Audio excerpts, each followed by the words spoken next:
Now, if you're feeling a little bit lost in your ways or you're struggling to stay up to date, and you are not alone, and that is fine, because that's why I'm here to support you on how you can keep up to date in this crazy world of social media. It's okay, I've got you.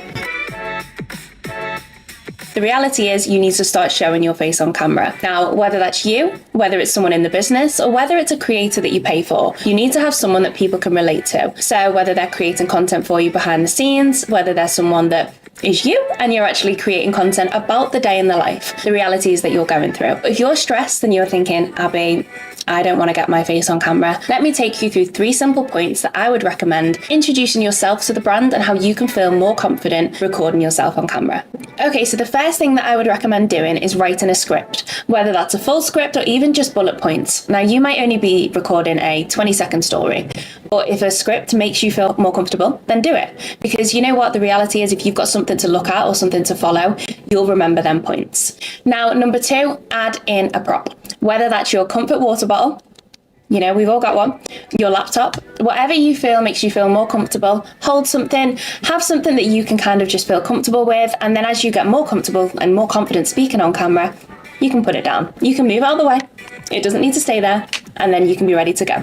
Number 3, don't worry about your videos sounding a little bit bland, because you can always add trending sounds or any sort of music based on your emotion after. So you can add music in your stories, behind your reels, anything. You can add that music, lower the volume down, and then you're not just listening to you. People can also focus on the music behind too.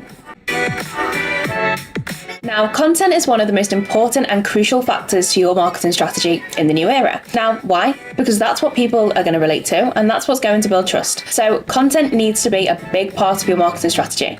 So if you're panicking about how you can create the content, whether you need to put loads of different days aside, like how much time do you need to set aside to create this content, don't panic, because you can either outsource it, you can work with influencers, work with creators, work with an agency, or you can literally just film in clips. And by clips, I mean literally filming in small clips. Put a few hours aside in the week and literally film in these small little clips, and then put that together into a complete reel or any sort of content that you need. Don't overthink it, just get it done. Repurposing your content is key to a successful marketing strategy. Now, I don't mean that you need to recreate content. Repurposing literally means that you need to use the old content. Whatever content has worked for you in the past, reutilize it. Whether it's an old caption, scroll back down your Instagram, see any post that's performed well, repost it. Or you can do this. So you might have a caption on LinkedIn, for example, or you might then recreate that same caption into a different form of content. Now, these are 2 ways that I've done it, and see how it works for you as well. Because honestly, it saves so much time and effort and resources, because you're not constantly worrying about how you need to recreate more content, because you can just repurpose what already works.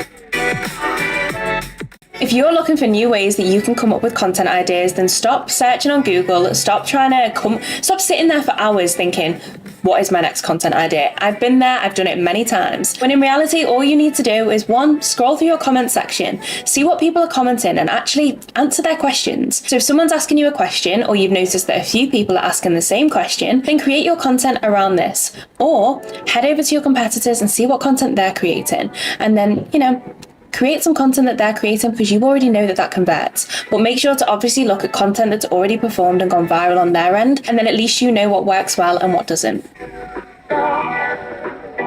If you can go global, go global. There is no excuses. You can schedule all of your content in the new era. So schedule your content. Different times, different time zones. If you're trying to target the US, you're trying to target Australia, then schedule content. Post more. Schedule content around the US times, the UK times, the Australian times. You never know what you're missing out on. So don't sleep on the national markets. Don't panic that you don't know how to talk to them.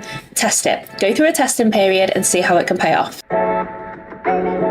If you're not posting on TikTok, what are you waiting for? Now, I'm saying don't sleep on global markets. Don't do this, don't do that. If you're not posting on TikTok, what is the point? If you are selling products, if you are trying to find new clients, TikTok is one of the fastest ways that you can grow organically.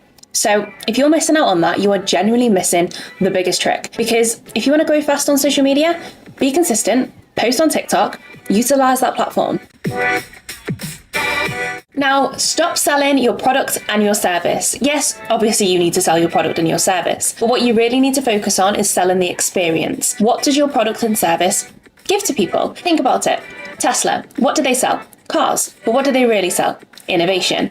Look at Louis Vuitton. What does Louis Vuitton sell? Bags, but they actually sell a luxury lifestyle and a lifestyle, a design experience. It's not just the bag. People buy into the lifestyle and that aspirational lifestyle that they can be a part of. So again, stop selling the product and think about the experience that you can sell to your customer. We're in the new era, guys. You don't need to be working with people that have got hundreds of thousands of followers because you know what? They don't always convert. But what you do need to focus on is working with smaller creators. Now, one, smaller creators will actually put more effort in because they appreciate that collaboration. And two, it's more relatable. People want to relate to these creators. Yes, you can work with influencers that look gorgeous and they might do a really good job at creating amazing content, but what's the point in paying an influencer with 100,000 followers if their target audience isn't your target audience? It might be your target audience, but do you know how well that converts? Maybe test working with smaller creators and then you can work with more creators to see which creator actually converts for your business. Selling in your feed is the old way of Instagram. It's all about providing value and selling in your stories. Now, by this, I mean selling your stories with your engaging content, actually show people what they want. At the end of the day, how do people buy? They can click the link in your bio, or your stories can be highly engaging and each story can have a link. And not only this, yes, you can put in your captions to click the link in bio, but Instagram doesn't actually like that. So Instagram's algorithm will always push you aside if you're saying click the link in bio. Why? Because you're encouraging people to leave the platform. And what does Instagram want to do? Keep people on the platform. Stop trying to be the person that comes up with the original idea. Yes, you can come up with the original idea because it's great to, be the original. However, guys, you don't need to. Now, if you've not heard of Facebook Ads Library, head over to Facebook Ads Library. This is where you're going to see all of your competitors and people within your niche. Even outside your niche, you're going to find loads of different ideas. But Facebook Ads Library basically allows you to see all of your competitors' ads that they're currently running and also paid campaigns that they've run previously.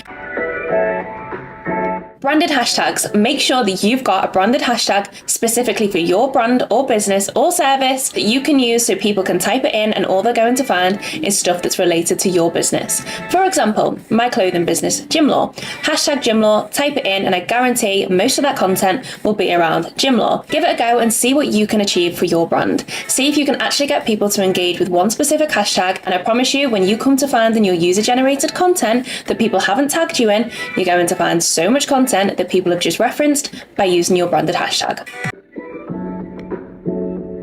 Focus on growing a loyal audience as opposed to just a big audience, because a big audience doesn't necessarily mean that your audience is loyal. Now, back in the day, yes, people would come along and say, I want to get 100,000 followers or whichever on Instagram, because yes, it looks good, but if then people aren't buying from you, what is the point? There is no point having thousands of followers if they're not buying. So how can you focus on growing a loyal community? Now, not only can you do this by providing value, but you can do this by actually speaking to your audience. So make sure to respond to your comments, engage with your audience, and actually DM them, even if it's just you saying thank you. Give them a DM. You need to make your audience feel special and not just like a number. So guys, I hope you've loved ways that you can incorporate the new era into your marketing strategy, and I'm sure my content creator is going to love putting all these tips together. She might hate me, but hey ho, it's okay, as long as I'm providing you all with value. But if you've enjoyed this video, then subscribe to my channel and I will see you in the next video.